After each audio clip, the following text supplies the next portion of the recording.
What's up mga kamakoy? Okay, so ngayon na lang ulit tayo nakapag-upload ng video. Gawa nga na medyo busy-busy yan tayo sa ngayon. So meron lang pala akong ikwento, no? Kasi ito, nangyari to nakarang araw lang. So meron ako naging customer, pangalan niya si Angel. So magla-last drop na ako nito, magto-12 na ng madaling araw. And then dito nga napansin ko, nandito na ako sa pin location niya. So dito naghuminto muna ako kasi parang cemetery na to eh. Okay. So chinachat ko si madam dito, tinatawagan ko out of coverage. Pero meron siya kasing note na pahanap na lang ng pangalan niya, and then paiwan na lang daw sa labas. Okay, so doon na-gets ko na ewan ko.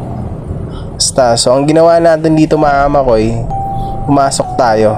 So yun, nakakita din ako dito ng food panda din nakapark.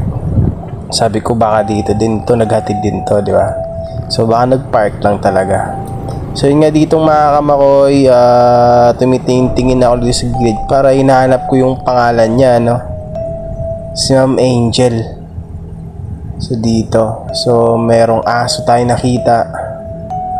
So ano ba, medyo kinakabahan na ako dito mga kamakoy, no? Dito hinahanap ko na yung pangalan niya, kaso ang dilim nga eh, so hindi ko mabasa. Ayoko bumaba ng motor talaga.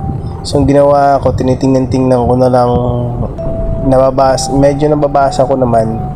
So dito dumiretso ako, yun, tinitingnan-tingnan ko dyan kung may nakalagay na Angel. Baka kasi anong tawag nito, pang alay to eh, kaya nabook tayo pang alay. Tapos pinakita tayo dito nakahiga eh.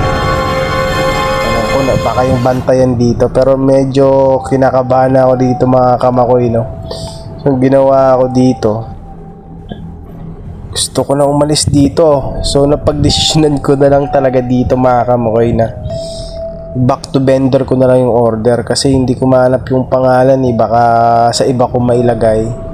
So ang ginawa ko na lang dito, cancel na lang, back to vendor na lang yung pagkain mga kamakoy. Paid online siya. So yun lang, medyo nakakatakot lang, pero ewan ko, ang galing ng nagbook sa akin, no? Pang alay pala to. So hanggang dito lang mga kamakoy, medyo kabado ng konti, pero galing na experience na to. Shoutout sa nag-order, nag-book dito. Babush.